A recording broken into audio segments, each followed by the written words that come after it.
Qədirxumda Peyğəmbər sallallahu əleyhissalamı tanıtdırdıqdan dərhal sonra o ki dedi kimin mövlası mənəm, Əli də onun mövlasıdır. İmamı tanıtdırandan dərhal sonra bu ayə nazil oldu. Əl-yevm əkməltu ləkum dinəkum. Bugün din kamil oldu. Və ətməmtu aleykum ni'məti və nemətim tamamlandı.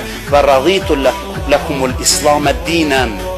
Bugün din olaraq İslama razı oldum. Din bugün tamamlandı. Din adına nə varsa imamətlə kamilləşdi və imamət dinin özüdür.